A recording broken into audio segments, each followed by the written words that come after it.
En el nombre del Padre, del Hijo y del Espíritu Santo. Amén. Dios Padre bueno, te agradecemos humildemente la jornada que nos permites iniciar en esta tarde de estudio, en el cual queremos pues seguir profundizando también nuestra verdad como seres humanos en la revelación de la Sagrada Escritura. Ayúdanos que al comprendernos y al conocernos más y más tomados de tu mano, también con esa misma verdad tengamos la ocasión y la oportunidad de permanecer cercanos en la fe a los hermanos que especialmente más nos necesitan. Que al contemplar nuestro ser desde tu bondad, también nos ayude a tener esa mirada buena sobre los demás. Y te pedimos por aquellos que de manera especial más te necesitan esta jornada, por quienes están pasando momentos difíciles, este esfuerzo que realizamos, por todos ellos te lo ofrecemos. Te lo pedimos a ti que vives y reinas por los siglos de los siglos. Amén. Amén. En nombre del Padre, del Hijo y del Espíritu. Muy bien, pues bienvenidos todas. Vamos a retomar lo que hemos estado contemplando. Si alguien tuviese pues alguna pregunta, alguna duda de lo que estuvimos platicando ya en nuestras dos sesiones anteriores, pues para dar oportunidad en ese sentido a resolver las dudas que pudiéramos tener. Y si no, para iniciar con lo que nos corresponde para esta jornada. Entonces, si alguien tuviera preguntas o dudas, vamos a hacer espacio para ello.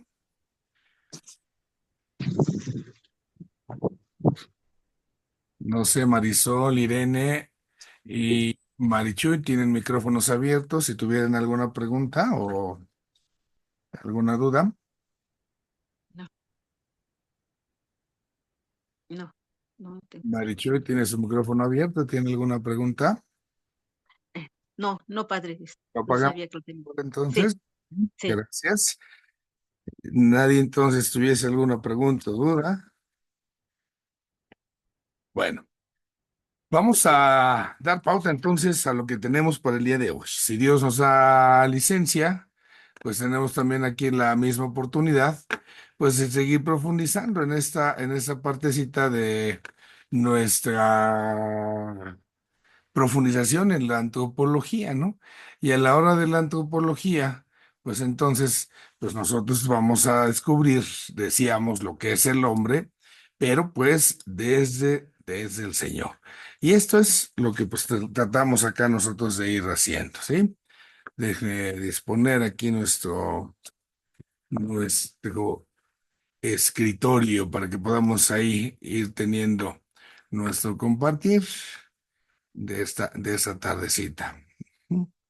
Bueno, en el texto que vamos manejando nosotros, pues también vamos a ir encontrando, decía la vez pasada, esta parte de, pues algunos elementos que, híjole, padre, vamos a ir contestando lo que viene. Yo les decía, pues no, yo al menos no se los voy a pedir, pero si de parte de ustedes hubiese esa inquietud de ir contestando, pues creo que se valga la pena ir contestando, quien así lo considere. Y si hubiere también de ahí alguna pregunta, alguna duda, bueno, pues también el presentarla en este momento para que lo podamos resolver. Vamos a ver entonces lo que es en nuestro manual que estamos usando, esta parte de la antropología teológica, pero la vamos a mirar nosotros desde el Antiguo Testamento. Entonces, ¿cómo se va a ir concibiendo al ser humano en la escritura? Pero también tenemos que irnos dando cuenta de esta realidad, ¿no? En el Antiguo Testamento. Y aquí vamos a encontrar nosotros lo primero, pues algo que es fundamental y que no puedo olvidar, que el Antiguo Testamento es parte, ciertamente, de una revelación de Dios. Lo hemos comentado en algún momento, ¿no? Entonces, Dios sale al encuentro del hombre, pero no significa que el hombre haya entendido de inmediato todo lo que Dios tenía que decirle, ¿eh? Esa parte también nosotros la debemos entender, porque en algunos momentos vamos a encontrar textos del Antiguo Testamento que uno dice, ah, caray, aquí como que no cuadra con lo que dice Jesús. Por ejemplo, que acá en el Antiguo Testamento habla de que Dios es un Dios enojón, que Dios es un Dios castigador, que Dios es un Dios no sé cuánto, no sé qué, y podemos entrar en ciertas confusiones y podemos hasta cuestionarnos, bueno, o sí o no, de qué se trata, ¿no?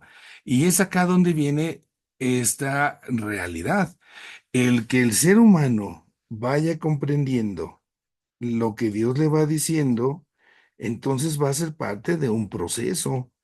Y este proceso en muchos momentos va a exigir que el ser humano, pues en algunos momentos tenga imágenes de Dios que no obedecen todavía a lo que realmente es Dios.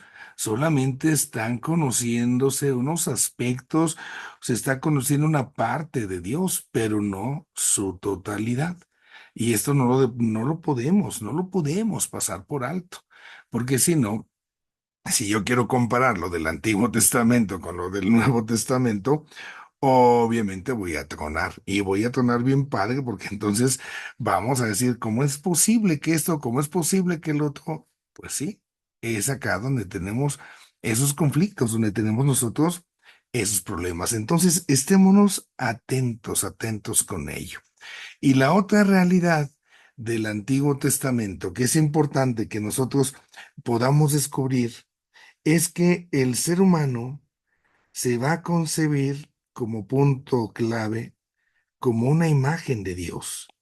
Entonces, al ser el hombre imagen de Dios, es como se visualiza. Esta va a ser la palabra, la idea clave que nos va a permitir a nosotros ir teniendo ocasión de comprendernos desde lo que va diciendo la escritura. Y acá, pues tenemos que irnos dando cuenta de eso. El hombre desde la escritura va a ser imagen de Dios. Y si bien es cierto el hecho de que no me quede al 100% todavía quién es Dios, no significa que no pueda decir algunas cosas respecto al asunto, ¿no?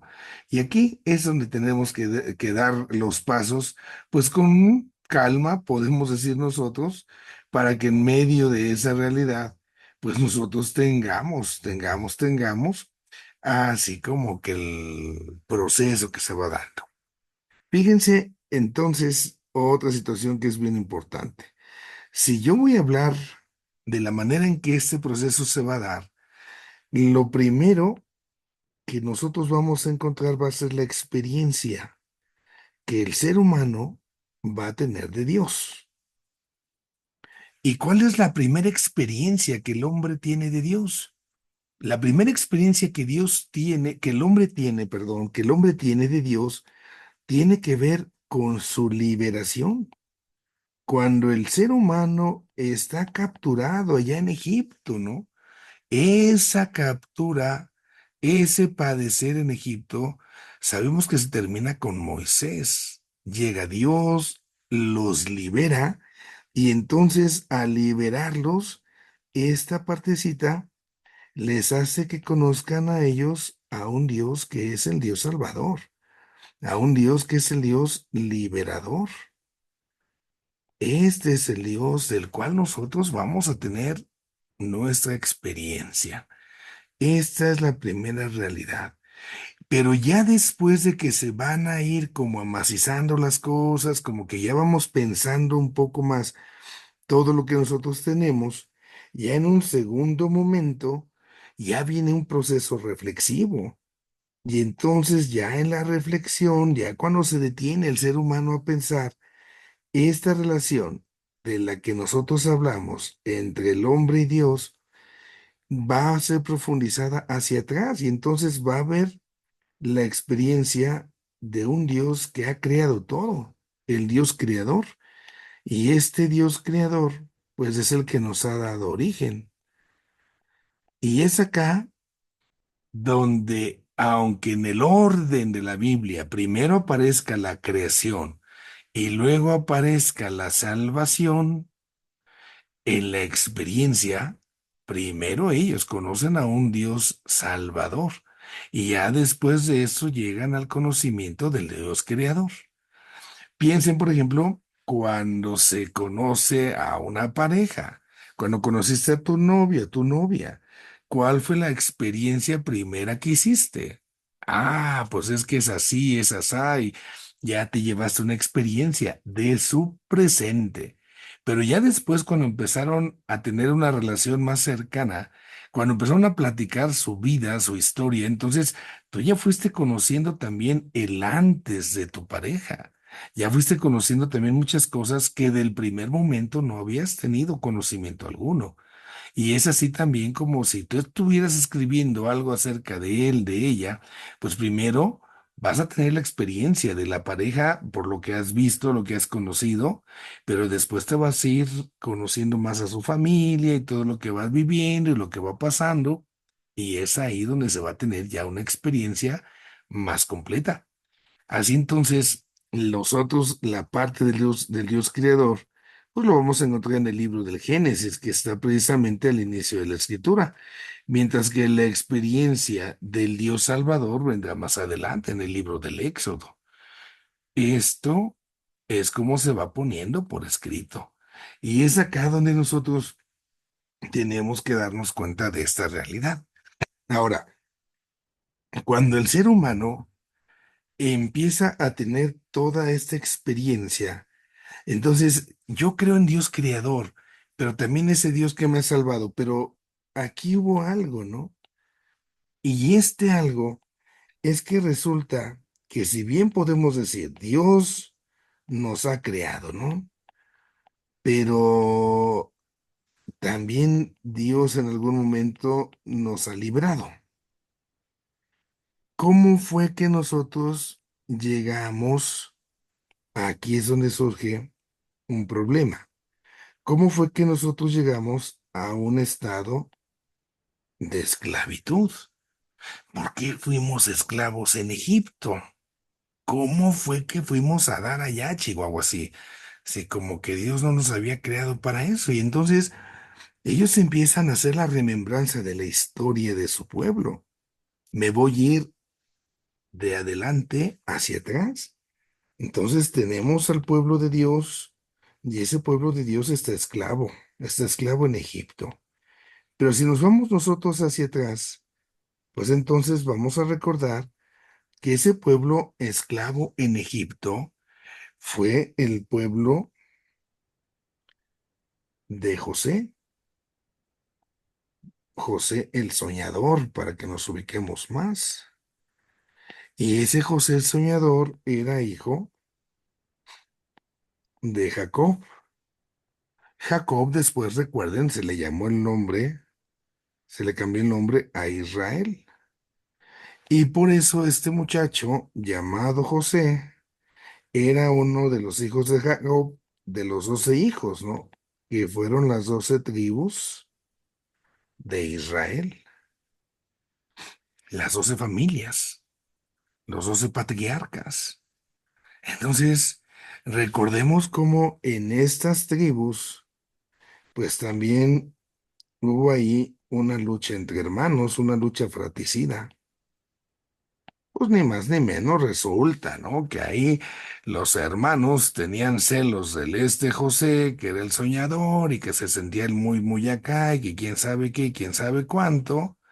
Y entonces entre hermanos, recordemos cómo estos desgraciados, ¿no? Agarran y meten a José que lo van a echar lo van a matar y después de que lo van a matar, que siempre mejor ya no, sale ahí el hermano el Rubén para defenderlo, pero después resulta que lo venden y que fue a dar a Egipto. Bueno, esa historia la sabemos, pero al final hay un pleito ahí, hay una lucha fratricida. Y esta lucha fratricida, pues es expresión del pecado que había. Si nos seguimos echando hacia atrás, recordemos entonces que este fulano Jacob tuvo un hermano que era Esaú. Y que Jacob y Esaú también tuvieron su pleitito, también eran entre hermanos, porque resulta que el primogénito al que le tocaba la herencia, la bendición, era a Esaú. Pero Esaú pues tampoco le entró al asunto y sabemos que vendió su primogenitura por un plato de lentejas, ¿no? Y entonces fue por eso que Jacob, que era el menor, se quedó con ella. Y como la mamá ahí fue la que estuvo pues como incidiendo, ¿no? Para que eso sucediera. Y nos vamos para atrás y podemos ir echando entonces todos los personajes que conocemos, ¿no? Isaac, ujú. Como Isaac, sabemos nosotros, es el hijo de Abraham, y como Abraham había sido el elegido de Dios para ser el pueblo de la promesa. Y bueno, toda esa historia, al final no me voy a profundizar en ella, pero hay una constante, hay una lógica de pecado. Recuerden cómo Abraham que no podía tener hijos y entonces pues resulta que la Sarita pues como ya tenía sus añitos y nomás no daba de nada, pues resulta que se va con la Agar que era la esclava y viene el otro hijo, el Ismael y el Ismael pues al rato ya se peleó con el Isaac y o sea, puro pecado, puro pecado. Entonces, en esta realidad, démonos cuenta cómo está una relación que quiere establecerse, ¿no? Hay una relación que se quiere establecer entre Dios y su criatura, el ser humano. Pero esta relación quiere ser interrumpida por el demonio, que por eso a través de la tentación pues pone el pecado. Y es acá donde entonces Dios sale al encuentro de ese hombre para querer establecer una alianza. Y esta alianza es para que entonces el hombre que decíamos nosotros es imagen de Dios, pueda realmente tener esa relación de comunión con el Señor, de Dios con Él y Él con Dios. Y esta es la parte que entonces el hombre tiene que comprender. Cómo el pecado por culpa del maldito demonio está siempre, siempre, siempre queriendo como destruir este vínculo, queriendo destruir esta relación. Y por eso el ser humano pues levanta también su plegaria, ¿no? También le dice a Dios, oye, ayúdame. Yo solo definitivamente no puedo. No puedo con esto que tú estás haciendo, no puedo con esto que tú estás manejando. Ayúdame. Y es ahí donde se va tejiendo esta relación también a través de una oración. El ser humano habla con Dios, le pide a su Dios. ¿Por qué? Porque somos aliados. Y en esa alianza se establece este vínculo que se va teniendo. Es entonces como, si vamos repasando, nos damos cuenta que Dios en el ser humano tiene esa doble experiencia, el ser humano de Dios. Es ese Dios que me ha creado, pero también es el Dios que me salva. Y ese Dios que me ha creado y que entonces en tantas circunstancias y en tantos momentos me ha echado, digamos así, lo mejor que tiene, ¿no? Me ha dado lo más excepcional, pero que a causa de mi pecado, pues yo lo he dejado. A causa de mi pecado he caído en esa esclavitud y es acá por eso donde se hace necesaria esa liberación. Y esto es lo que también, pues yo tengo que arrancar. Ahora, vámonos dando cuenta cómo se va precisamente dando todo esto, ¿no? ¿Cuál es la experiencia? Ese es como el esquema general. ¿Cuál es la experiencia que nos va dando el Antiguo Testamento de esta realidad? Entonces, lo primero, pues tenemos que recordar que el Antiguo Testamento va narrando esta historia de la relación de Dios con el hombre. Pero es un libro, recuerden ustedes, no lo olvidemos, es un libro teológico, ¿no? Es un libro que no está hecho para hacer un tratado de estudio. No se trata de la escritura como un libro donde el cual nosotros vamos a ponernos así como que a ver, que entiendo, a ver qué surge, a ver qué hay. No, no. El libro teológico, recuerdo lo que platicamos, es un libro porque Dios habla. Y entonces mi tarea es descubrir qué es lo que Dios me está diciendo para que entonces yo como ser humano pueda también dar una respuesta. Y entonces, si yo puedo responder a ese diálogo con Dios, no se trata de que entienda yo el libro, de que diga, uy, sí, ya me lo aprendí de memoria, es que me va a llegar así, me va a llegar así. No. Se trata simplemente de estar en la disponibilidad. Y esta disponibilidad, pues es todo un desafío. Un desafío que debemos entonces de tener bien claro. Ahora, en la cuestión antropológica, dado que Dios está vinculándose con el hombre, todo esto, donde se va a ver qué es el hombre, pues va a ser entonces primero una historia de alianza. Esa historia de alianza, ¿no? Donde Dios quiere que la salvación llegue. ¿Qué puedo sacar de esta historia de alianza?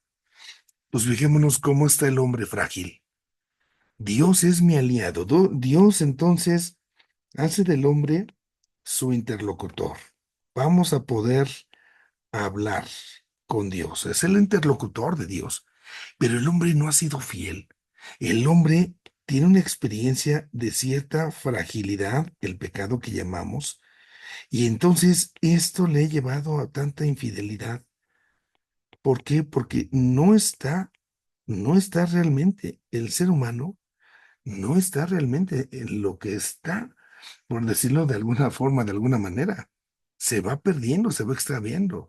Y acá, del lado de el ser humano que desobedece, viene el otro lado, Dios.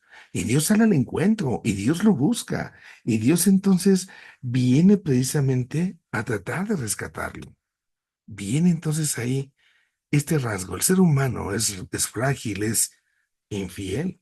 No puede alcanzar esa inmortalidad, aunque tampoco significa, bueno, que esté todo perdido, porque pues está, al final y al cabo está ahí el Señor. Ahora, en el libro del Génesis, acá nos van a hablar precisamente, especialmente del ser humano a través de Adán y de Eva. Y aquí va a haber un debate siempre interesante. Este debate se va a tratar si era un solo hombre y una sola mujer o si se trata en verdad de más de un ser humano. Y esta realidad es la que nosotros debemos de comprender. Si es un hombre o es una sola mujer o son más de un hombre o más de una mujer.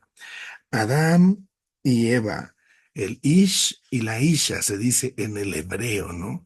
Lo más conveniente, se dice en la iglesia, es que se trate solamente de un hombre y de una mujer. Eso es lo que dice el magisterio de la iglesia.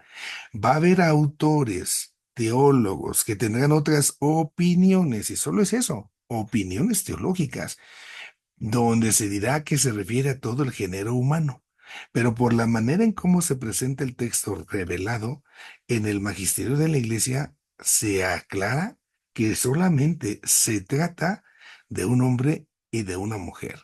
Bueno, este hombre y esta mujer, el primer hombre y la primera mujer, son en ese sentido paradigmáticos.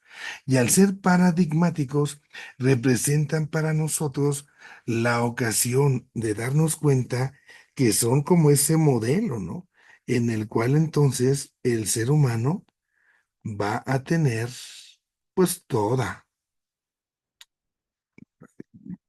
una forma de ir entendiéndose en esta parte. ¿Cómo me voy a concebir, no? Entonces, el paradigma es, digamos, como un modelo. Y démonos cuenta ahí cómo se ha sido creado, qué elemento antropológico yo estoy tomando. Entonces, el elemento antropológico que de aquí yo voy a sacar es esta realidad de la fragilidad. Dice que Adán y Eva han sido creados desnudos. Y entonces luego se piensa, ¿no? Que el pecado original, no, hombre, pues tiene que ver con eso de andar encuerados, y pues no tiene nada que ver. El sexo, la sexualidad como tal, no es nada pecaminosa porque es algo que Dios nos ha dado en nuestra estructura. El pecado no es la desnudez como la entendemos. La desnudez nos hace referencia al estado de fragilidad en el cual hemos sido creados. Somos de carne y hueso, somos seres humanos. Se dice y con mucha razón que si se deja al ser humano con otros animales recién nacidos, el que menos tiene posibilidades de sobrevivir es el ser humano, es la persona. ¿Por qué? Porque estamos precisamente tan indefensos, tan frágiles, tan débiles, que no podríamos definitivamente solos. Necesitamos ayuda y esa ayuda nos va a venir de los demás. Esa desnudez, esa fragilidad, es como una especie de un hueco, de un espacio para poder complementarnos con otros. Si yo dijera que ya tengo todo lo que necesito, no necesito de nadie. No tengo necesidad de nada, porque yo soy el Todopoderoso. Y eso es a veces lo que nos falta a nosotros los seres humanos. Reconocer nuestra fragilidad, reconocer nuestra desnudez. Y cómo precisamente por esa desnudez yo estoy en esa fragilidad. El ser humano es frágil por naturaleza. No nos gusta, ¿eh? Queremos ser como dioses. Ahí viene el pecado original que sabemos se origina, ¿no? Pero queremos, al fin y al cabo, ser como dioses. El ser frágiles, entonces, nos remite a una condición del ser humano. El ser humano obviamente no le agrada. Cuando se ve descubierto en ese sentido, ¿se acuerdan cómo dice el texto, no? Dios sale al encuentro una vez que el hombre ha caído en el pecado y entonces agarra y le pregunta al Señor, al ser humano, oye, ¿dónde estás? Y cuando el hombre responde, ¿qué es lo que dice, no? Es que estoy desnudo y te tengo miedo, ¿no? Estoy desnudo. Y aquí ya hay una mentira, porque recuerden que cuando Adán y Eva se descubren desnudos, entonces también ellos hacen una especie de taparrabos. Ese taparrabos vendría como a cubrir aquellos aspectos vergonzosos de los cuales son partícipes. Y esto, pues obviamente no conviene. Acá nosotros debemos estar atentos. Si mi desnudez es mi fragilidad, esto implica que necesito de Dios. Y no debo mentir, no debo yo caer en la mentira. Y esto de mi fragilidad, cuando yo acepto esta realidad, entonces brota mi oración. Mi oración es decirle a Dios, necesito de ti, ¿eh? Necesito de ti. En medio de mi indefensibilidad, en medio de lo frágil que soy, yo necesito de ti. Y en esa necesidad de tu propia persona, por favor, Señor, no me dejes solo. Y así, pues podemos ir diciendo nosotros, estamos en santa paz en ese sentido. ¿Por qué? Pues porque simple y sencillamente estamos presentes en lo que Dios nos está pudiendo otorgar. ¿Cómo lo estamos haciendo? Bueno, pues lo estamos haciendo de esta manera en la cual yo necesito del otro. Es decir, me abro a la ayuda de la otra persona, me abro a la ayuda del mismo Dios. Y esta ayuda, pues es para nosotros un regalo. Ese es el regalo que me permite verdaderamente mi complementariedad. Esto es lo que nosotros vamos a tener ahí al alcance. Ahora, el interpretar toda esta realidad para nosotros nos va a poner en la necesidad de descubrir con qué lenguaje lo voy a tomar. Y yo les decía, estamos hablando de que se trata de un libro teológico. Y al ser un libro teológico, esta persona que somos nosotros y que tenemos delante de nosotros esta realidad, ¿cómo voy a tomar esto? Y aquí es donde en el manual se nos habla de criterios. Viene el famoso criterio hermenéutico. La hermenéutica, ¿de qué se trata? La parte hermenéutica es cuando una persona tiene que interpretar lo que se me está diciendo. merece ya una interpretación el texto. ¿Por qué? Porque hay como una especie de clave que tengo que descubrir. Pero está también el criterio teológico. Y al hablar del criterio teológico, no solamente ya es interpretar lo que dice esto, lo que dice aquello, y ya nada más quedarme con el puro como criterio. No, no. Se trata en definitiva de aprender a descubrir desde la ciencia qué es lo que se quiere estar comunicando, qué es lo que se quiere estar ahí diciendo. Si no, pues entonces la visión del ser humano pues va a hacerse como que totalmente incompleta, totalmente, pues sí, donde no voy a poder tener ninguna injerencia. No voy a poder involucrarme porque no lo voy a descubrir como algo que Dios a mí me está hablando y pues no tiene que ser así. Yo tengo realmente que descubrirme en ese diálogo, en esa interrelación con Dios. Ahora, en este diálogo decíamos ya nosotros, este libro, dado que para mí es expresión de esta alianza, entonces tiene que representar también en ese sentido una ocasión de un encuentro con Dios, pero un encuentro con Dios que a pesar de todo es bondadoso, es misericordioso. ¿Cómo es ese Dios con el cual yo estoy hablando? ¿Cómo es ese Dios con el cual precisamente yo voy a estar interrelacionándome?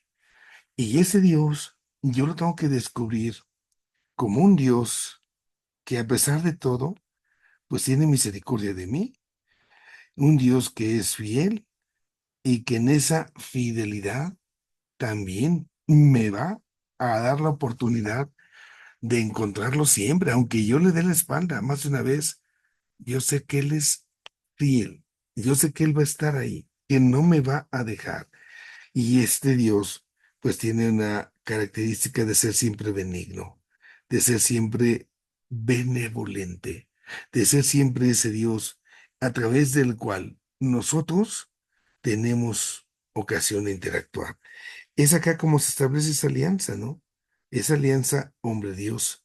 Y desde esta alianza, ¿cómo es posible que yo responda? Porque me queda grande, ¿no? Así como Chihuahua, o sea, es que Dios no me falla, pero yo no puedo ser fiel, hombre. Híjola, y yo no quiero ser bueno, pero pues saco el cobre o la misericordia.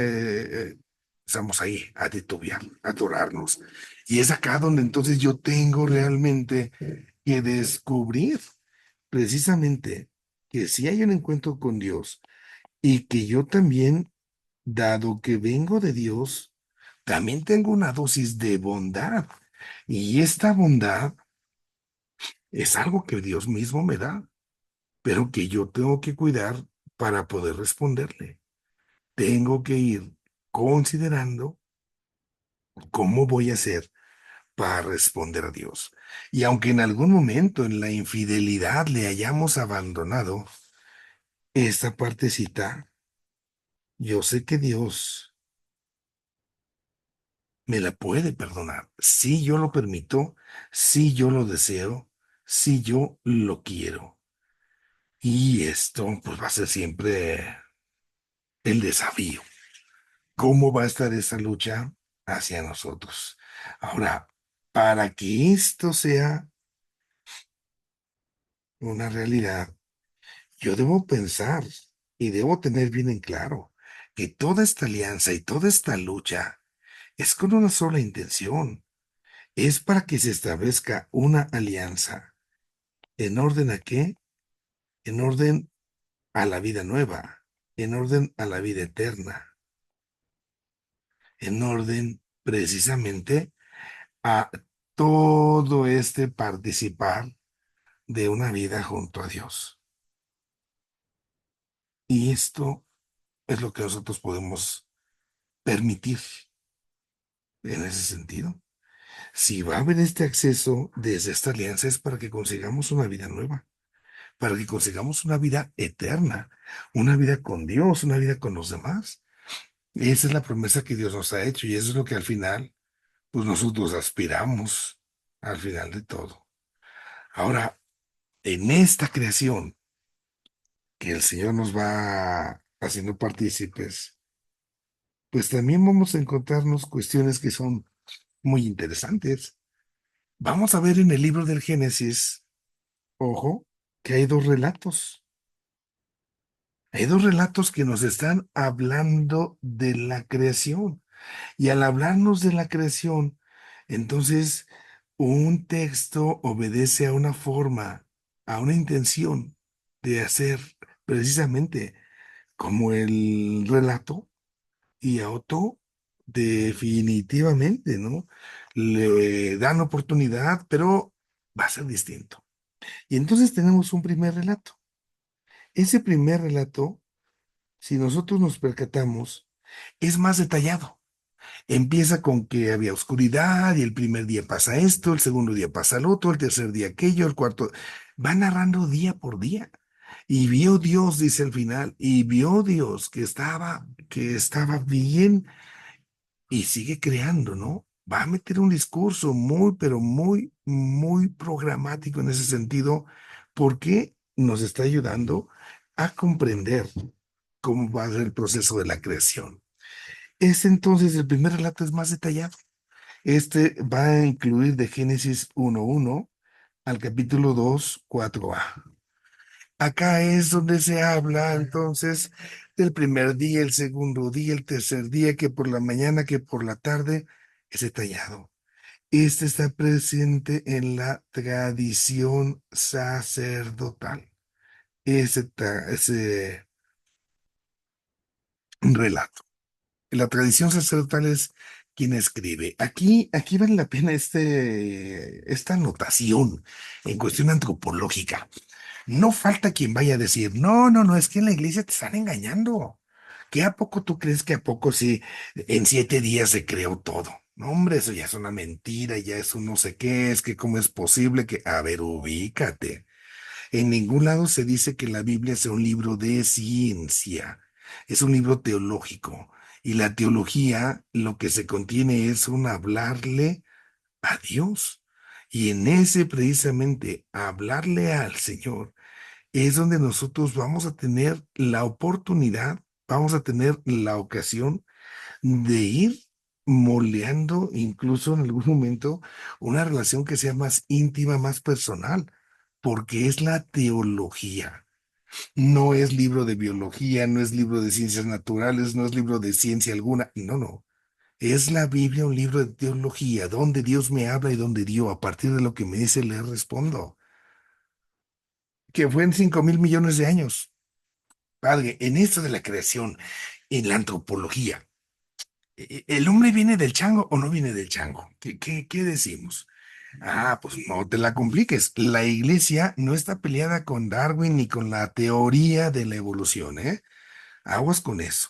La teoría de la evolución que dice que el hombre viene del mono, no tenemos ningún, pero ningún problema en afirmar esta situación, pero para nada.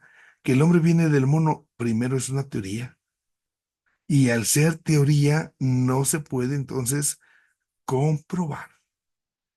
Y así, dicen que viene del mono. Ah, bueno, es la teoría de la evolución. Yo tengo que darme cuenta de ello, para que no vaya a ser que por ahí, en lugar precisamente de usar rectamente la escritura, me quieran engañar y no, es que la Biblia te miente, porque no, no, no, no. Es una teoría, simple y sencillamente. Ahora, ¿cuál es el problema de esa teoría? Que en algún momento el mono, por decirlo muy, pero muy simple, deja de ser mono y se convierte en hombre. Es decir, hay un cambio de ser. Soy esto y ahora soy lo otro. Y para que una cosa deje de ser lo que es y se convierta en otro ser, en esa realidad, en esa situación, es cuando conviene que nosotros tengamos en consideración esa teoría, es eso. ¿Qué es lo que falta o cómo se le llama? Pues el famoso eslabón perdido.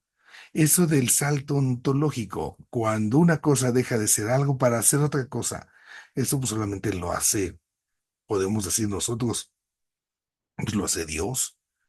Si en algún momento se comprueba el eslabón perdido que según está, en donde el hombre deja de ser hombre, bueno, pues entonces a lo mejor entramos en un diálogo, pero no puede ser eso. El hombre no puede dejar de ser hombre, siempre es hombre. El mono no puede dejar de ser mono, siempre es mono. Ay, es que ya se murió mi abuelita, ya tienes un angelito. No, es mi abuelita, no es ningún angelito, porque su naturaleza es la misma, no cambia. Entonces, ha usado siempre con ello. Y el otro texto del Génesis, donde se narra la creación, está a partir del 2:4b en adelante, hasta el capítulo donde termina, hasta el capítulo tercero, propiamente, ¿no? Y ahí se nos habla de esto, de cómo ha sido creado el mundo, cómo ha sido creado el hombre. En el segundo relato ya se pone más la acentuación en la partecita de cómo el ser humano es precisamente ya algo muy, pero muy especial. Ya el ser humano se pone, nosotros decimos, como el centro, con la mujer. Viene el relato del pecado más adelante. Es como si quisieran agarrar y decir, bueno, en este instante, en este momento, tú tienes esa posibilidad. Creer o no creer. Pónganse a pensar. Tengo esa posibilidad, creo o no creo. Y si yo estoy diciendo que creo, entonces tengo que asumir esta parte desde la realidad. Ahora, en esos textos, ¿qué voy sacando? Antropológicamente, ya decíamos primero, pues que el hombre es esta imagen de Dios y esto le concede su dignidad a la criatura humana. Este ser imagen de Dios le va a conceder precisamente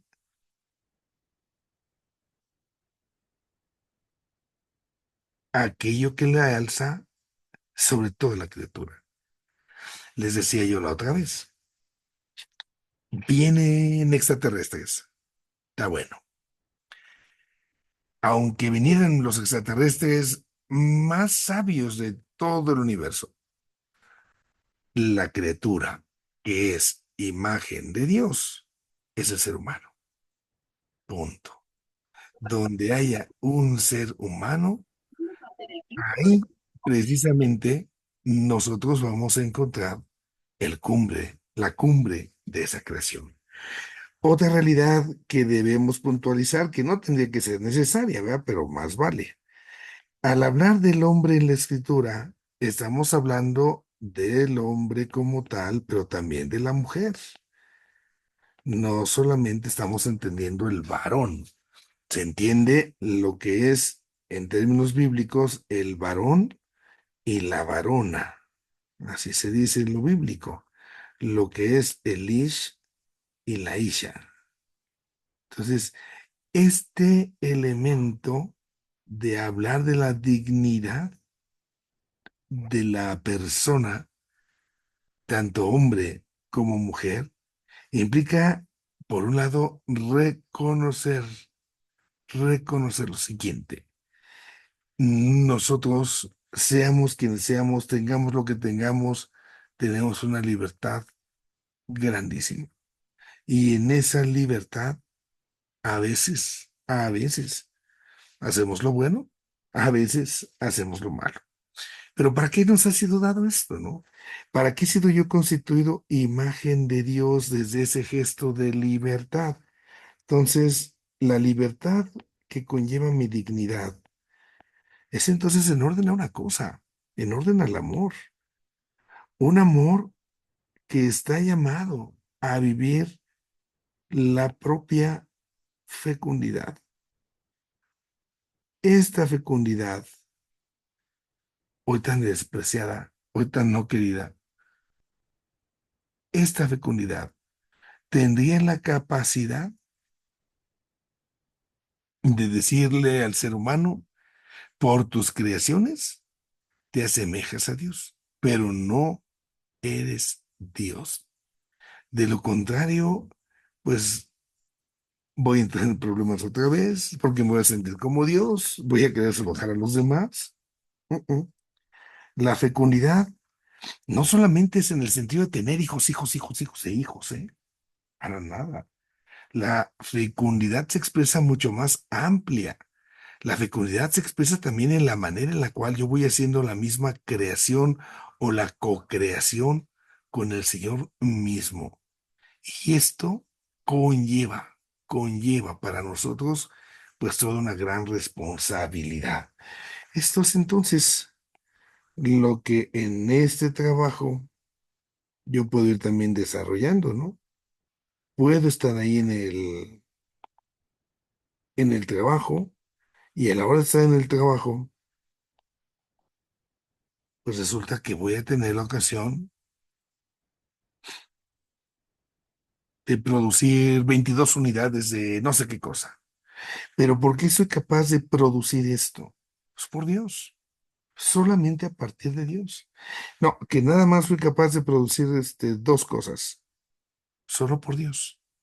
Pero lo que importa acá no es tanto la cantidad, que es lo que yo me tengo que cuidar.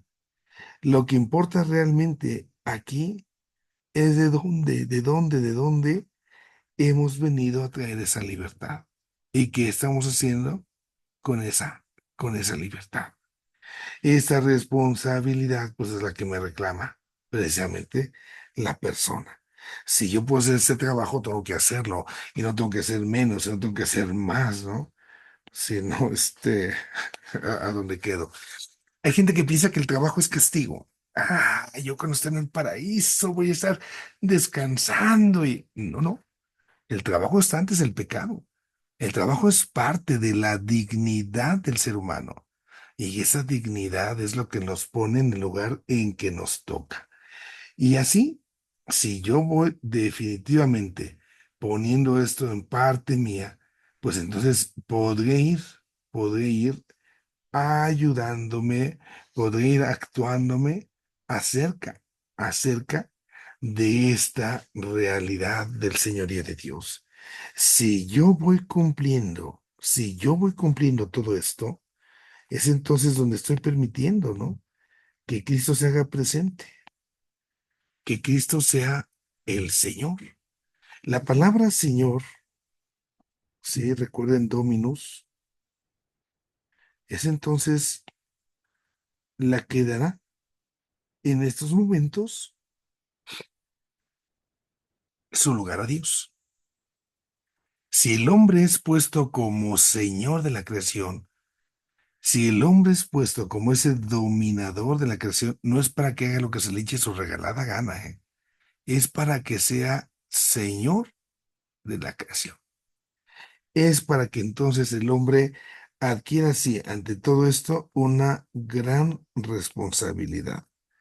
Y esta gran responsabilidad que ellos van teniendo, pues implica también ser señores, también ser dueños de sí mismos.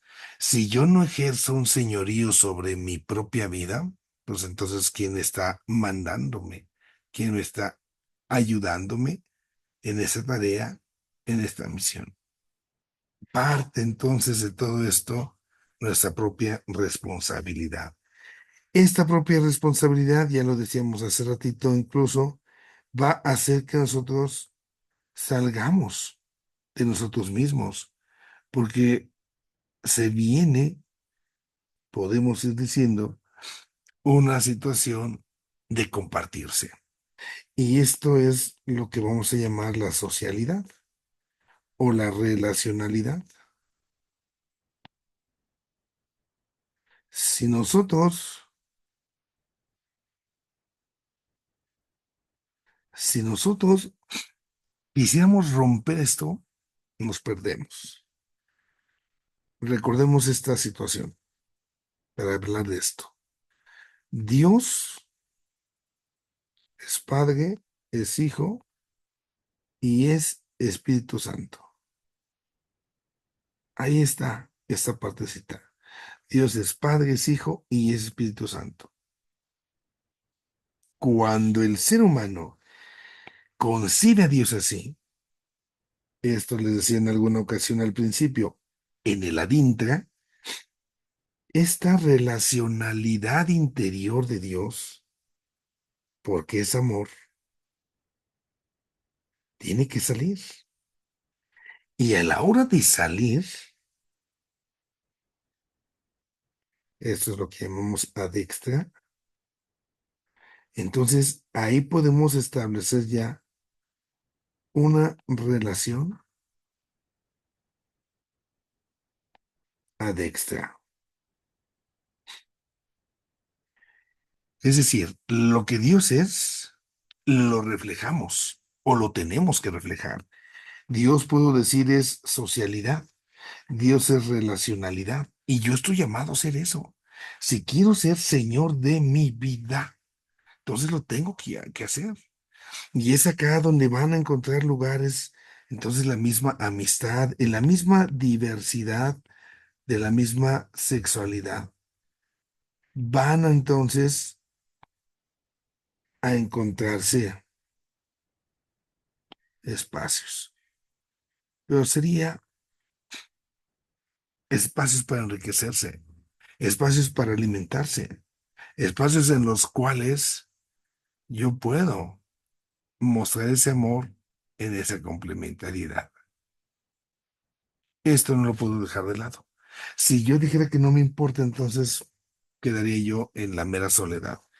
Y ya por la diversidad, entonces es donde se puede establecer a lo mejor una especie de matrimonio, donde puedan darse entonces esas relaciones afectivas más normales. Puede ser así una amistad, puede ser una relación incluso de pareja, pero al final y al cabo es reflejo de este Dios que es todopoderoso. Acá es donde se va mostrando en los aspectos de la antropología lo que vamos nosotros cambiando. Esto es lo que vamos teniendo aquí. Viene todo esto aquí ya la creación, es lo que ya nos presenta antropológicamente, qué elementos sacamos del Génesis. Pero después de esto, ya lo comentábamos, viene el pecado. Entonces, antropológicamente, ¿qué vamos a decir del pecado? ¿Con qué nos quedamos, no? Entonces, este hombre que ha sido creado para estar con Dios y en esa armonía, en esa relacionalidad y todo lo que hemos dicho, bueno, pues va a sufrir las consecuencias de tal bondad que está teniendo ahí el Señor. Y entonces el pecado es una realidad que va a tocar a toda la humanidad. No solamente se trata del pecado de Adán y Eva, se trata del pecado de todos. ¿Cómo entender esta situación del pecado original? ¿Cómo entenderla? Fijémonos acá un poco en cómo se va dando esto. Yo les decía, hay un proceso.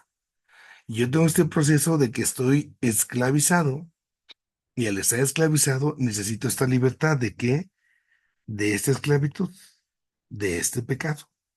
Bueno, ¿por qué se fue presentando ese pecado? ¿De dónde salió? Acá tenemos esas dos realidades. Entonces, fijémonos acá en esto, por favor. Fijémonos en esta situación. Si el hombre cae en el pecado, si el hombre cae en el pecado, es por la tentación. Voy a meter un poquito en esta parte, ¿sí?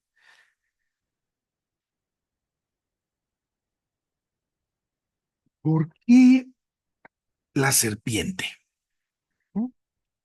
Entonces, Recordemos, lo insisto, estamos en la Biblia, es un libro teológico, hay un mensaje que se quiere dar.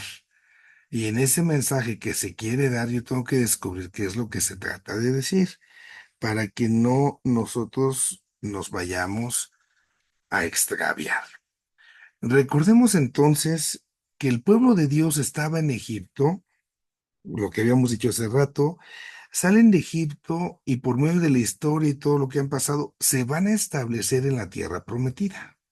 Sale pues, ya están en la tierra prometida, pero en esa tierra prometida hay pueblos vecinos y pues ya se empezaron a mezclar. Y ya hay así como que esa parte de, pues, convivencia con otros pueblos. Y entonces en la antigüedad la serpiente tiene tres elementos muy interesantes.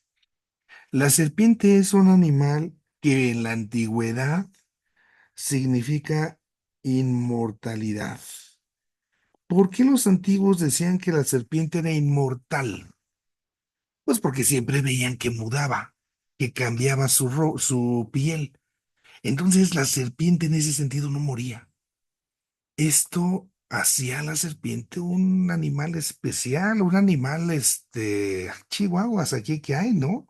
Aquí como que hay algo más que no es cualquier cosita. Esto es interesante, ¿no? No se muere. Luego veían a la serpiente como un animal que era signo de la fecundidad. ¿Por qué la fecundidad? Porque siempre estaba arrastrándose y al arrastrarse siempre está en contacto con la tierra. El hecho de que un animal, una serpiente, siempre tuviera contacto con la tierra y la tierra es la madre de la vida, entonces eso hace que la serpiente sea vista como el animal de la fecundidad, quien siempre da la vida, porque la tierra siempre está en esa misma dinámica.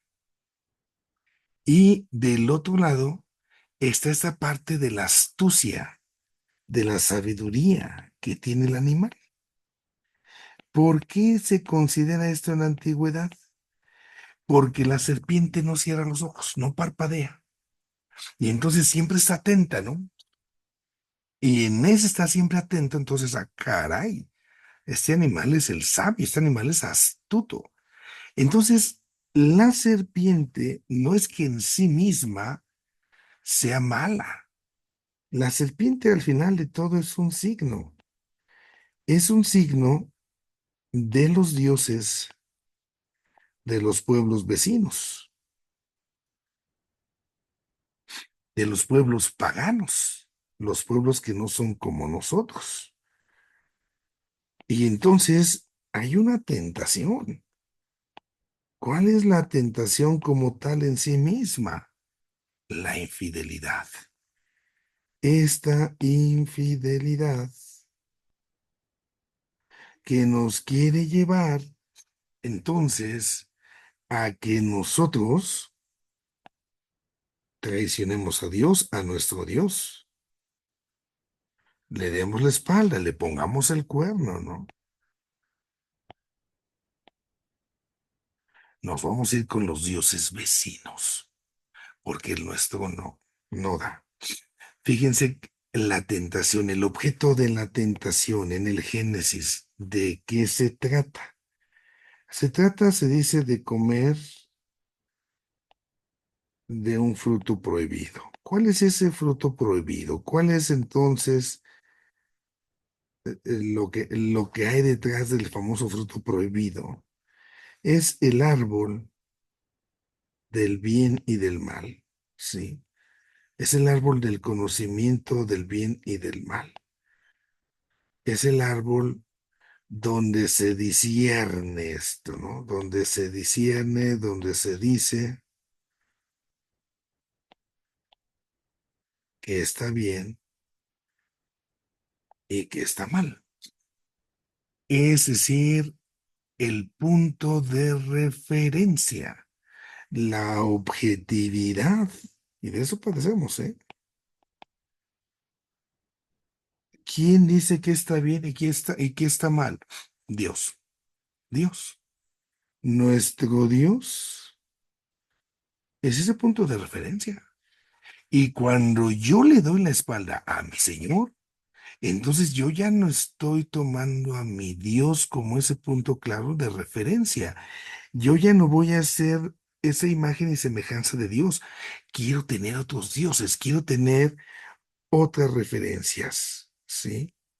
Esta infidelidad me va a poner delante de otros dioses. Y en los otros dioses ellos me van a decir que está bien y que está mal, no mi Dios. Y dentro de esos dioses estoy yo mismo. Yo quiero ser como Dios, porque esos dioses son falsos, son criaturas humanas. Entonces, al final y al cabo, esos dioses paganos son reflejo de lo que el ser humano quiere. Yo así lo proyecto. ¿Quién es mi Dios? Ah, esto, lo otro, aquello. Ah, ahí está mi Dios. Y entonces, esto es lo que hace que la relación humana se rompa. Esa es mi tentación. Voy a traicionar a Dios. Y al traicionar entonces al Señor, al cometer este pecado, al cometer esta traición, entonces aquí lo que nosotros vamos dañando es la forma de ver al ser humano. ¿Por qué? Porque ya no lo quiero ver como imagen y semejanza de Dios. Ya no lo acepto así. Quiero tener otro modelo. Quiero tener otra realidad que esté encima. Y eso es darle la espalda al Señor, al modelo original. Ahí es donde está precisamente nuestro pecado. Y este pecado es entonces donde nosotros debemos pues tener ahí mucho cuidado. Esa tentación se da en lo que es el paraíso. Aquí hay que entender bien también esto, ¿no? ¿Qué es el paraíso? ¿Cómo voy a entender yo este paraíso? A veces nosotros el paraíso lo entendemos solamente como un lugar donde estamos a todo dar.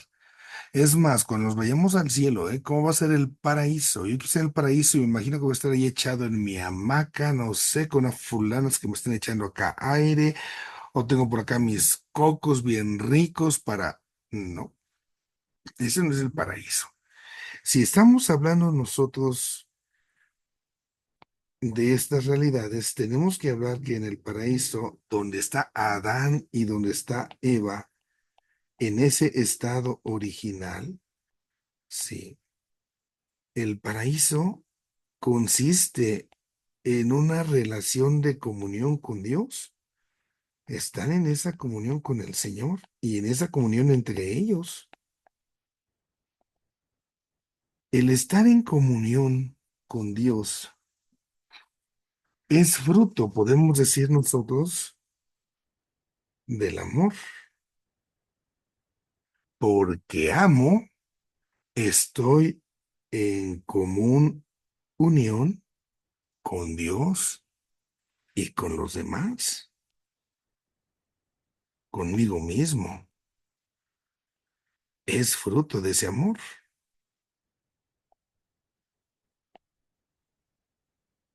Entonces, en esa relación del paraíso, el paraíso como tal se va a ver dañado, ¿no? Entonces, viene ahí la presencia del pecado y el pecado es un daño en contra de esa relación. Y a resumidas cuentas, entonces el paraíso, puedo decir, es una falta contra el amor.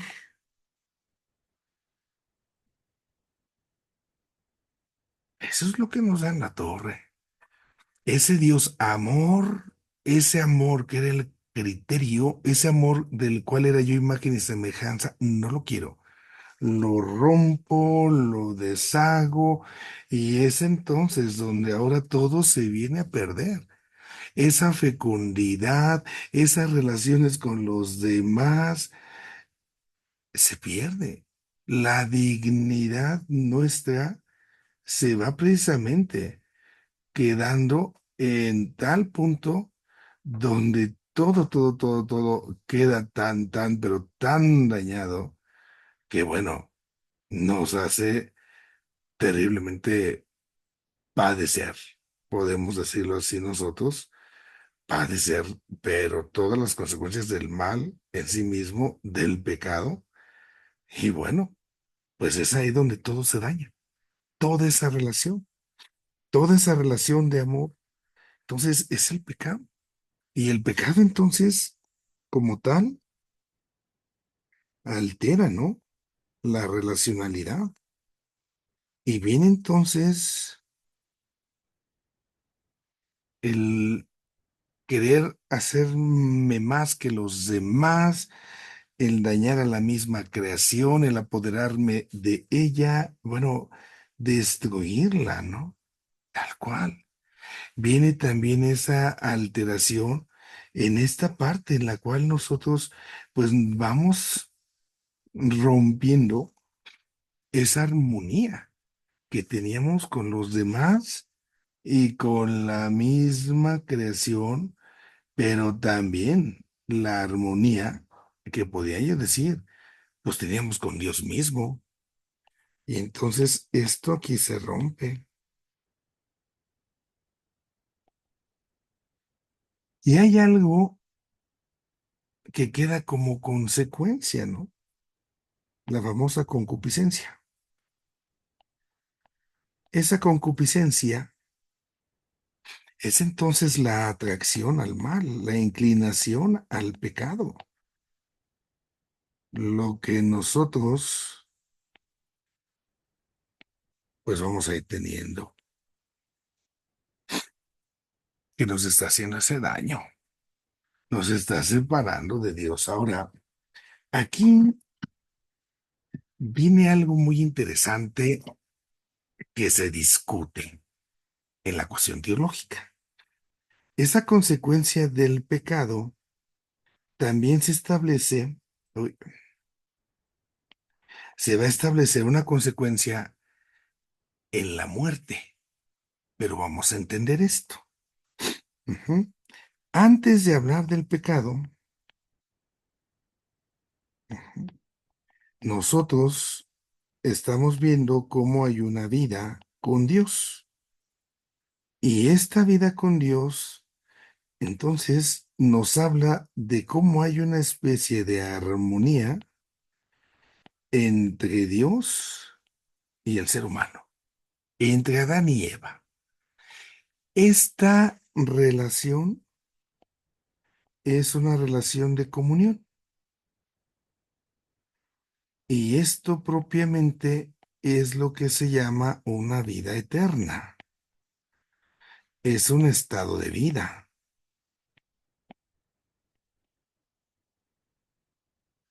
esa comunión con Dios.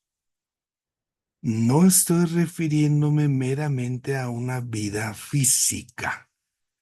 Ojo con esto que es interesante, ¿eh?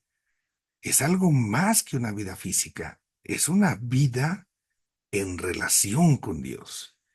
Ahora, cuando se presenta el pecado, se dice que una consecuencia del pecado es la muerte. Pero hay que entender, la muerte física o la muerte eterna. ¿A qué se refiere? Uno puede decir, bajo una primera aproximación, el hombre, al ser creado, por simple y sencilla lógica, tiene un cuerpo que es material. Y este cuerpo, dado que es material, entonces es un cuerpo mortal. Es decir, va a morir. Pero esta muerte aquí estamos haciendo referencia a una muerte física. ¿Por qué? Porque el ser humano tiene esta realidad en su corporalidad. El hecho de que muera físicamente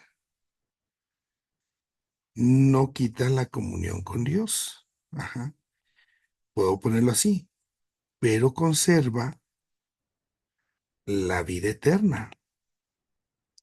Es decir, conserva esa comunión con Dios. Entonces, el hecho de que yo haya muerto físicamente no quita que mi elemento espiritual siga en ese estado de comunión con Dios. Ahí estamos hablando entonces de la muerte física, ¿sí? Pero también está la otra parte. Este hombre, decimos nosotros, tiene su cuerpo, ¿no? Y el hecho de que tenga un cuerpo, sabemos que ese cuerpo está animado, es decir, que tiene el alma. Y en el alma se puede hablar también de una muerte espiritual. Y la muerte espiritual es entonces la no comunión con Dios. Es una realidad de que en mi egoísmo yo decidí el no amor. Le di la espalda a Dios. Y esta es la muerte entonces en ese sentido. Esta es una muerte eterna.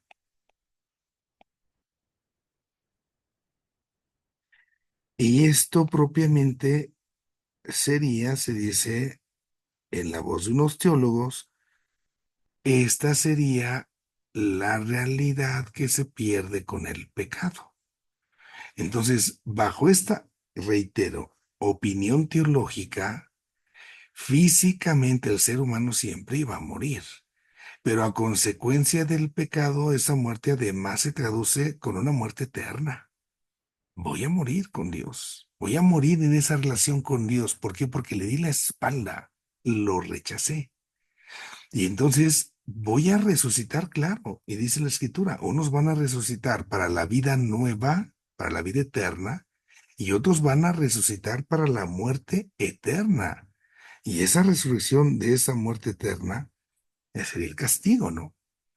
Hay quienes del otro lado dicen que ciertamente también esta corporalidad, esa tu opinión, era también desde el principio inmortal y que la muerte física como tal también era un castigo, que no íbamos a morir físicamente.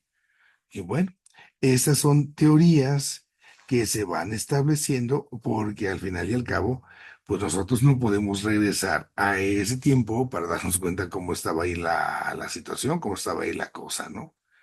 Entonces, eso es lo que nos presenta antropológicamente de manera fuerte el texto del Génesis. Ya más adelante, en el Antiguo Testamento, otro elemento que se va a presentar, como lo anunciamos hace un rato, es ver al hombre como un ser orante. Y al verlo como un ser orante, al final y al cabo, es entonces descubrir que la oración como tal es lo que le va a permitir tener esa relación con Dios. El hecho de que yo me vincule con Dios a través de mi oración no es así como en el sentido de que yo voy a hacer mi rezo y voy a aprender a hacer oraciones. No, no. La oración ante todo es ese diálogo que voy a establecer con el Señor en esa interacción desde esa condición que yo tengo, que antropológicamente me descubro débil, caído en el pecado, necesitado de Dios, Y a partir de esa necesidad de Dios, entonces es como yo voy a interactuar con el Señor. Es ahí donde se va teniendo esto.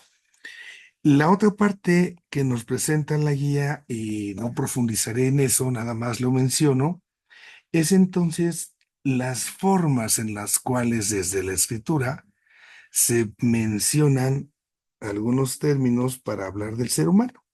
Se habla del ser humano desde el bazar, así se habla esto. Bazar significaría lo que diríamos ahorita nosotros, el hombre entero, en su relación de carne con todos los demás, ¿no? Entonces sería el hombre en su totalidad y este hombre con su totalidad como cuerpo, el hombre corporal, pues que va a tener relaciones con los demás, con Dios, con su prójimo, pero dado que tiene esta corporalidad, pues también tiene esa fragilidad. Algo ya dijimos. Son términos hebreos que se usan en el hebreo para hablar de ahí del hombre. Otro término es nefesh. Nefesh hace ya aquí la referencia más bien a la parte espiritual. Ya es ahí donde el hombre se ve también en un grado ya un poquito más alto. Nefesh como tal hace referencia a la garganta y en esa garganta es donde nosotros vamos teniendo esa respiración. Y entonces ya dentro del ser humano como tal, estamos hablando de esta referencia que nos permite a nosotros tener no solo el cuerpo, sino también el alma, esa parte del espíritu. Vendrá también el Ruach. Este Ruach también hace la mención a esa dimensión espiritual. Y esa dimensión espiritual es entonces el hombre, sí, desde su dimensión espiritual, pero digámoslo así, el hombre que tiene vida por el Espíritu de Dios, no en sí mismo, ¿no?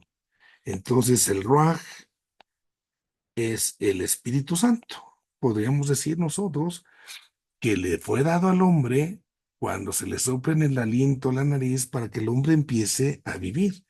Es el espíritu que le da vida al ser humano. Y ese Ruach es entonces donde nosotros pues somos también lo que somos, porque sin Dios no seríamos lo que somos. Viene otro término que es Lev. Lev va a hacer referencia al corazón. Y entonces, cuando en la escritura aparece en el Antiguo Testamento el término corazón, se hace la referencia al corazón como si fuera el centro, ¿no? De toda la acción humana. Todo lo que piensa, todo lo que decide, está en el corazón. Y podemos decir que lo seguimos usando mucho. Si nosotros hacemos referencia al corazón, técnicamente sé que mi corazón es el órgano a través del cual se va bombeando la sangre, pero también si yo hablo del corazón desde esta perspectiva, ya entro yo en otras realidades donde sé que el corazón es donde yo siento el enamoramiento o donde siento el odio porque alguien me ha hecho daño. Entonces, ya en el corazón es donde se va precisamente poniendo en marcha toda la dinámica que va a hacer al ser humano andar. Estos podemos decir son los cuatro términos más importantes que se van a usar en el Antiguo Testamento para hablar del ser humano. Y esto pues un poco en la cuestión de la antropología. Bueno, con esto terminamos este tema 2 de ahí de la guía. Voy a dejar de compartir pantalla. Esto sería lo que nosotros sacaríamos, digamos, del Antiguo Testamento para hablar del ser humano como tal. ¿Qué es lo que yo saco? ¿Qué es lo que yo aprendo, ¿no? En el Antiguo Testamento, desde el libro del Génesis particularmente, démonos cuenta de eso, ¿no? ¿Cuál es esa realidad? ¿Cómo ha sido creado en esa fragilidad, en ese polvo, en esa relación con Dios, la cuestión del pecado? Y desde ahí, cómo antropológicamente se concibe al ser humano. Y ya esto último del cierre, pues que era su dimensión propiamente espiritual. Ahorita en la clase hacían una pregunta, padre, ¿en qué página va? ¿Quién sabe? No voy siguiendo tal cual la guía. La guía es más bien para ustedes, para que la vayan leyendo, la vayan teniendo, pero la idea de la clase es profundizar más lo que ahí está. Entonces, no es así como que, vamos a la página 5, ahora vamos a la página 6. Voy tratando, pues, sí, de ir siguiendo ese orden, pero hay elementos de lo que vamos acá profundizando que no están en la guía.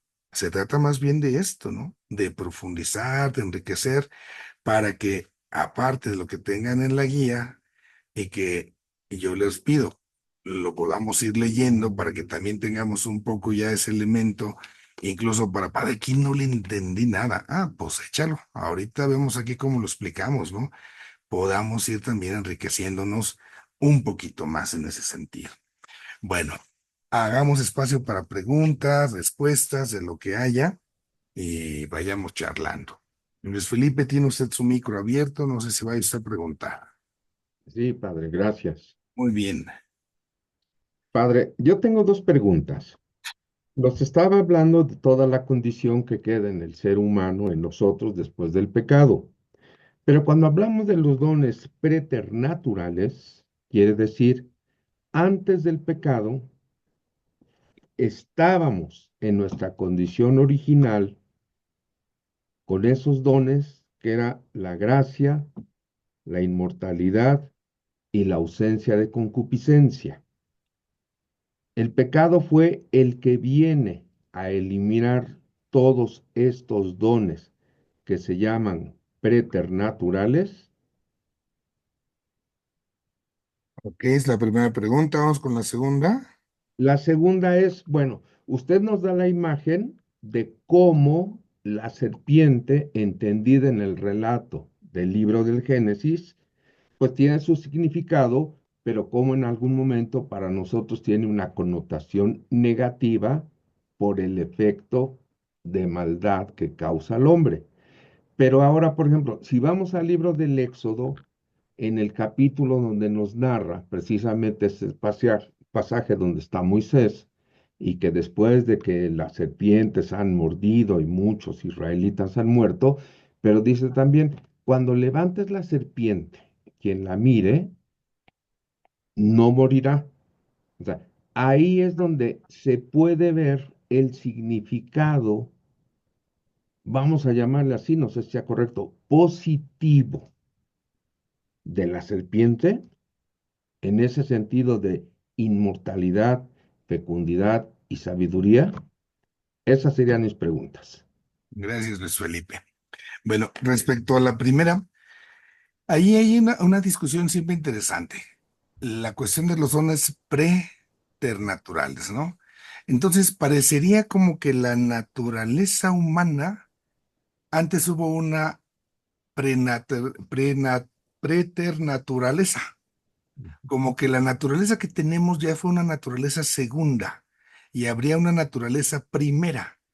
Y esto hace que veamos a la naturaleza como algo malo, como si fuera algo incluso negativo.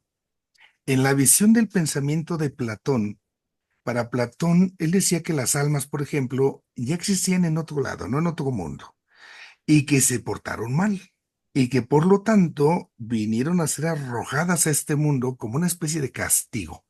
Y hasta que no nos portemos bien, vamos a salir de este mundo y vamos a regresar allá donde estábamos. ¿Cuál es el problema de esto? Que el cuerpo es visto como la cárcel del alma. Y entonces el cuerpo, entiéndase, la naturaleza, tendría una connotación negativa. Y si es negativa, entonces el cuerpo, en lugar de ayudarnos, pues nos dificulta la vida. Y muchas veces así lo seguimos expresando, ¿no? Es que la carne es débil, padre. Yo no quería, pero me ganó mi carne, me ganó la naturaleza. Pues que a todo dar, ¿no? Es el pretexto perfecto. Yo en algunas ocasiones, y disculpen la comparación, yo les digo a las personas, a ver, resulta que un animal, un perro, cuando hay época de celo, allá anda detrás de la perra, y de punto. Y se acaba la época de celo, y no como si nada, ¿eh? Si la naturaleza tiene un orden, No me vengas a decir que tú, que además de naturaleza tienes razón, le eches la culpa a la naturaleza de tu desorden. No, la naturaleza en sí misma es creación de Dios y tiene su dignidad. En ese sentido, San Juan Pablo II, durante 3 años, echó un buen ciclo de catequesis hablando de la teología del cuerpo, recién inició su ministerio, cuando entonces él hablaba de rescatar esta parte, ¿no? De lo positivo que es el cuerpo del ser humano y quitar esa connotación negativa, como que tengo yo que estarle maltratando mi cuerpo porque es como que malo y como que me voy a aventar, como tengo muchas pasiones y no sé por ahí qué santo, vea, se avienta en el frío, en las rosas para que se espine y entonces se le quiten las calenturas que tenía. El problema no es el cuerpo, ¿eh? El problema no es el cuerpo, es algo más profundo. El ataque del demonio es en lo espiritual. El cuerpo es nada más donde se expresa, se manifiesta. Entonces, ahí siempre hay una discusión. ¿Cuál fue la naturaleza original con la que hemos sido creados? ¿Cuál fue esa naturaleza original? La naturaleza primera. Se llama en la cuestión de la antropología esto la cuestión del sobrenatural. ¿Cómo nos creó Dios al principio? Porque ya la experiencia que nosotros tenemos es esta naturaleza caída, concupiscente. Y entonces es ahí donde entran los famosos dones preternaturales. Y entonces es lo que yo les decía, por ejemplo, el don preternatural, la inmortalidad. El ser humano, cuando fue creado, ¿se iba a morir o no se iba a morir? Y entonces ahí viene la discusión, ¿lo entendemos como muerte física o como muerte eterna? Y pues en la lógica se entendería que es la muerte eterna, la no relación con Dios. La muerte física, dado que éramos materia, pues nos íbamos a morir por cuestión lógica.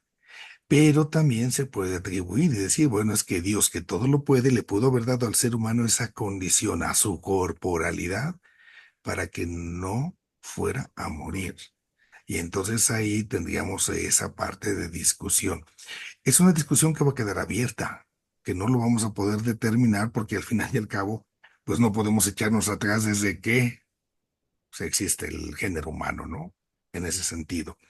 Luego esta parte de la concupiscencia, ahí sí, la concupiscencia, nacimos nosotros totalmente sin atracción al mal. Entonces, la concupiscencia sabemos es cómo quedamos con ese daño, ¿no? Que estamos como arrastrados al mal. O sea que cuando se nos pone lo bueno, como que no nos gusta, pero cuando se nos pone delante lo malo, híjola, qué sabroso, ¿no? Se antoja más. Esa atracción, esa inclinación al mal. Bueno, ¿cómo yo entiendo antes eso? Si yo he sido creado en un estado de naturaleza, de gracia total, ¿por qué fregados cuando vino esa serpiente a engañarme, por qué caí? Si se supone que estaba yo en gracia, ¿no? Entonces, si hay una gracia, si hay una comunión con Dios, pero no está, parecería como que en una plenitud tal, porque por eso caí en la tentación. Ahí es esa realidad, ¿no? Donde tuve yo al final ya una fragilidad. De manera muy plástica, y es solamente una opinión, lo subrayo, pensemos en esto. Cuando estemos en el cielo, por decirlo de alguna forma, vamos a estar plenamente con Dios en todo instante, en todo momento. Pero de acuerdo a lo que nos muestra el relato teológico, Dios y Adán y Eva no estaban juntos siempre, porque tan es así que en algún momento Dios no está cuando se llega el momento de la tentación. Entonces todavía eso nos deja ver como que sí hay una comunión, pero no hay una comunión plena. ¿Por qué? Porque existen en este mundo. Y dado que están en este mundo y Dios está en la eternidad, aunque aquí sea el paraíso, no es el paraíso el que nosotros aspiramos. Nosotros aspiramos a algo muchísimo más y no a esto. Entonces, ahí es donde viene en ese término la cuestión de las discusiones teológicas que se dan. Ciertamente sí, podemos decir al menos como lo entendemos ahora, son los dones preternaturales o el estado original en el que hemos sido creados el que se ve dañado con esta parte del pecado. Luego, la cuestión del Éxodo, cuando se habla de la serpiente, pues sabemos que es una prefiguración de Cristo. Cristo se hace tan cercano a nosotros en todo, dice el texto, menos en el pecado. No se hace un pecador, pero dice el texto también de la Escritura, Cristo se hizo pecado por nosotros. Es decir, en Cristo el estado de asume Oaxaca. Sin el embargo, pues, hay pecado, que señalar y hay que puntualizar. Cristo asume el pecado y al asumir, al hacerse pecado él mismo por nosotros, entonces en eso que era la causa de la condenación, Cristo vence y ahora nos rescata. Ese árbol donde Adán y Eva fueron vencidos es el árbol de la cruz, donde en Cristo somos ahora rescatados. Entonces, lo que era el instrumento de la condena, la cruz, ahora es el instrumento de la salvación en Cristo. Se transforma, ¿no? Ese significado en ese leño por Cristo. Cuando se refiere a la serpiente como tal, en esa connotación negativa, en ese Dios pagano en donde el hombre comete la infidelidad, hacemos por decir, la referencia en el Éxodo. En ese camino que el pueblo va haciendo para la tierra prometida, a estar presente esa infidelidad. Y en esa infidelidad en la que se está haciendo presente todo esto, Dios, a partir de lo malo, por decirlo así, saca también lo bueno. A partir del pecado, saca también Dios la salvación. Y esto ya es una prefiguración de Cristo, ¿no? Cómo ahí está presente el Señor cuando se está levantando en la cruz, cuando se está levantando esa serpiente que era tal cual signo del pecado. ¿Qué es lo que tenemos que concluir acá? La serpiente como signo no es positiva en sí misma. La positividad que tendría la cruz, la serpiente en este caso, le viene dada de Cristo. Es Cristo quien asume, se apropia de la cruz, se apropia del pecado y desde ahí convierte esto como instrumento de salvación. Esa es ahí nada más la precisión. Si yo dijera que la serpiente en algún momento se hace positiva, sería como decir, entonces los dioses paganos son positivos, pues no como tal, sí, sino que en Cristo, no es en sí mismo ellos, sino en Cristo, esto adquiere su otra consecuencia, digámoslo así. Sí, Luis. Sí, padre, muy bien, muchas gracias. Muy bien, Luis, gracias a ti. Vamos con Blanca Rosa.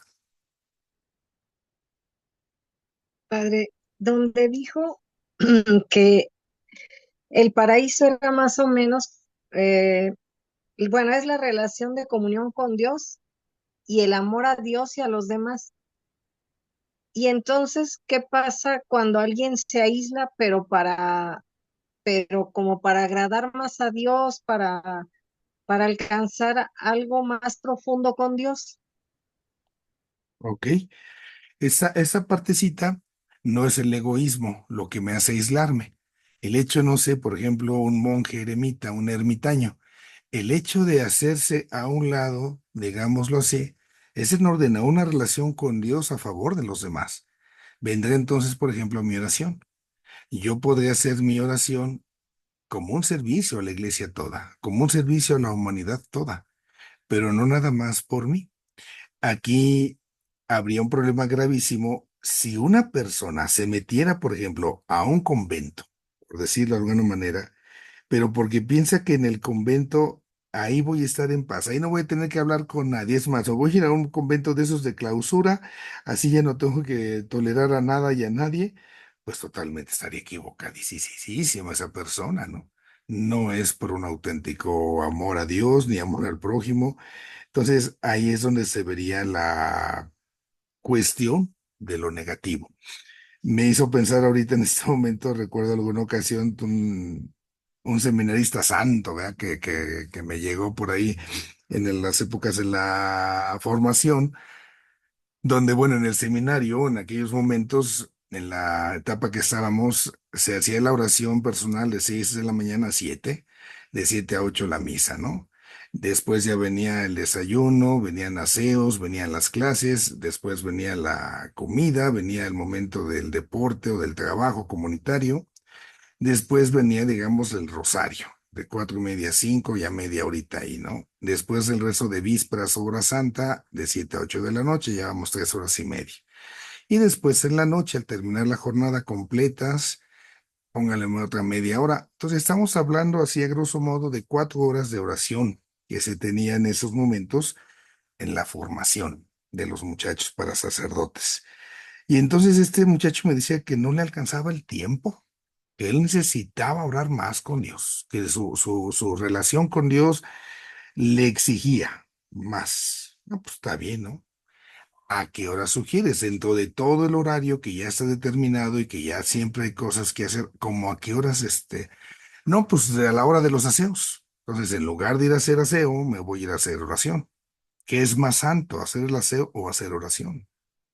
Entonces, pues bien padre, ¿no? Me voy a ir ahí a estar en la capilla mientras los demás están ahí como trabajadores, como esclavos, mientras yo aquí rezo y rezo y rezo. Pues eso no tiene nada de comunitario ni de relación auténtica con Dios. Ahí es donde uno se da cuenta si realmente me voy a aislar en verdad en nombre de Dios o nada más porque no quiero relacionarme con los demás, ¿no? Entonces, por ahí se tiene que hacer siempre ese discernimiento, porque puede ser esa trampa, ¿no? De que alguien diga no quiero saber de nada ni de nadie y pues, pero para nada va por ahí. No sé si con esto queremos.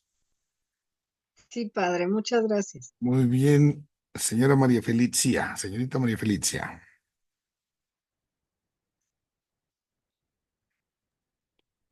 Sí, padre, buenas tardes. Em, yo nada más tengo así como una duda, porque también en cuanto a esto de la evolución, se dice que el considerar o el creer en esta teoría también va siendo una ofensa o puede ser una ofensa a Jesús encarnado, puesto que es el decir que se vino así como que encarnar en un animal. Y ante todo porque también, sobre todo más se va viendo en algunos jóvenes que se consideran más como un animal, pero no se consideran como ese hijo de Dios, ¿no? O esa criatura hecha a su imagen y semejanza. Bueno, habría que ver quién dice eso. Yo desconozco algún documento oficial, es decir, del magisterio de la iglesia que mencione eso. Todo lo contrario.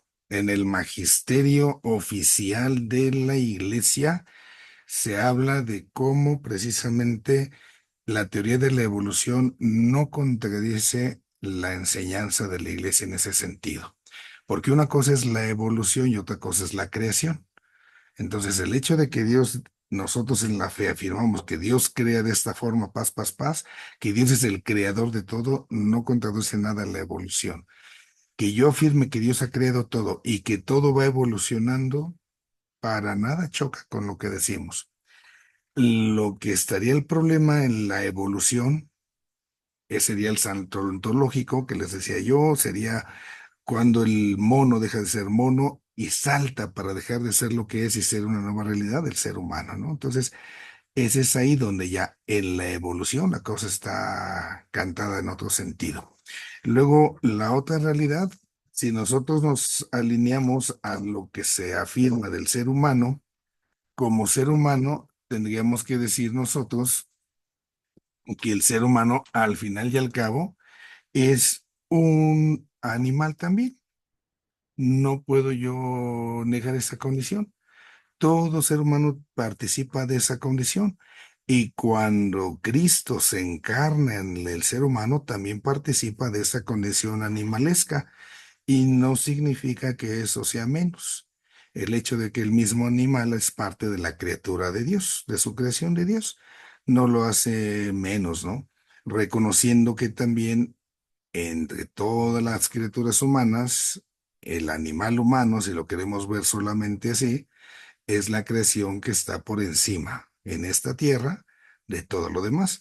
Es la que ha sido creada muy animal, sí, pero también a imagen y semejanza de Dios con esa participación de su espíritu en la cuestión de la inteligencia, en la cuestión de la voluntad.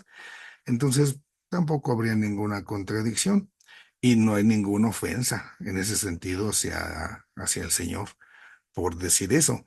Sería hasta más ofensivo decir, ¿cómo es posible que Cristo se hizo pecado, ¿no? ¿Cómo es posible que Cristo se metió en los pecados nuestros? Pues sí, y lo hizo. ¿Y por qué? Pues por la grandeza de su amor.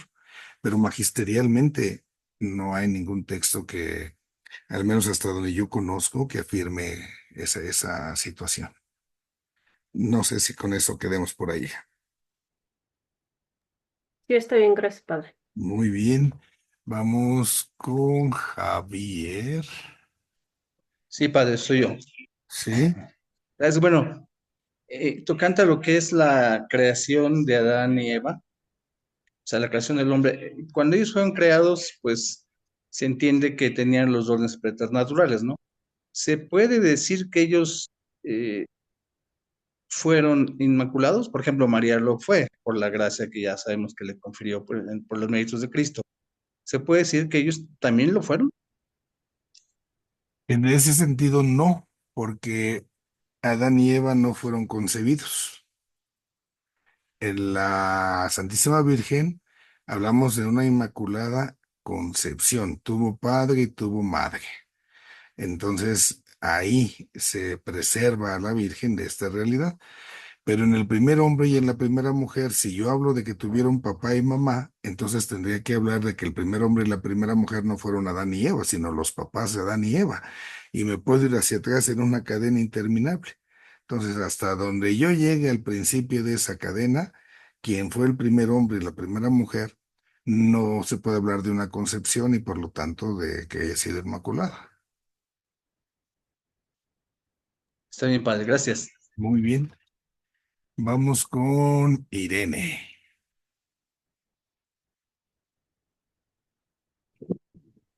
Padre, buenas tardes.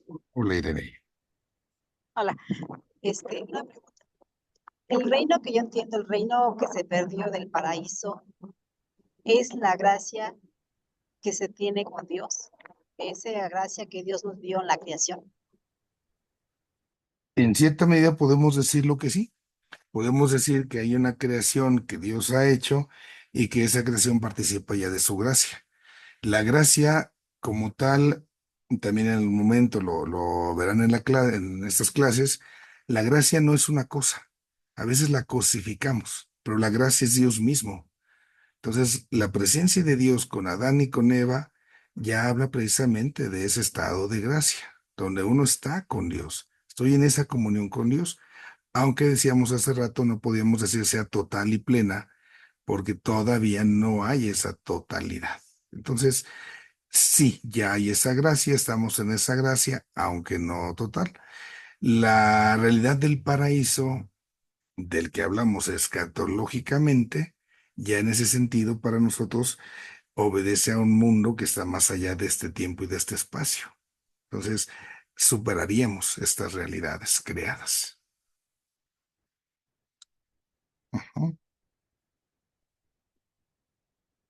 No sé si con ello quedemos. Bueno, muy bien, Irene. Pues si no hay otra pregunta, vamos a concluir. Denle una repasadita de todas maneras. En un ratito les mando yo el link, les mando yo lo que hemos ido apuntando. Tienen ahí la guía. Y si hubiese algo, dentro de 8 días lo vamos comentando, ¿sí? Para que también vayamos ahí profundizando. Incluso puede servir a lo mejor de repaso el que lo platiquen ahí en casa con la familia o en los grupos donde estén en el apostolado, para que de esa manera, si surgiera alguna pregunta, alguna duda de los mismos compañeros, así como que, de veras esto a mí no se me había ocurrido y le pregunté, o lo compartí con esas personas y, pues lo preguntamos, ¿sale? En el nombre del Padre, del Hijo y del Espíritu Santo. Dios Padre bueno, con gratitud nos presentamos a ti para ponernos en tus manos al terminar esta clase. Te pedimos humildemente nos concedas la gracia de seguir acercándonos más y más a tu misterio y desde tu misterio de amor también comprendiéndonos a nosotros. Gracias porque vemos desde el Antiguo Testamento cómo has querido estar cercano a nosotros y en esa cercanía has querido también precisamente descubrir cuál es la esencia de nuestro ser. Ayúdanos a saber estar en contacto y en relación con los demás. Ayúdanos también a saber estar en contacto y en relación contigo. Y que en esa relacionalidad podamos ir creciendo en el día a día como hombres y mujeres nuevos junto a ti. Te seguimos ofreciendo nuestro esfuerzo y nuestra dedicación por aquellos que más necesitan hoy de nuestra plegaria, de nuestra oración, y que en ello también, Señor Jesús, seamos gratos a tus ojos. Te lo pedimos a ti que vives y reinas por los siglos de los siglos. Amén. Y la bendición de Dios Todopoderoso, Padre, Hijo y Espíritu Santo, descienda sobre ustedes y les acompañe siempre. Amén.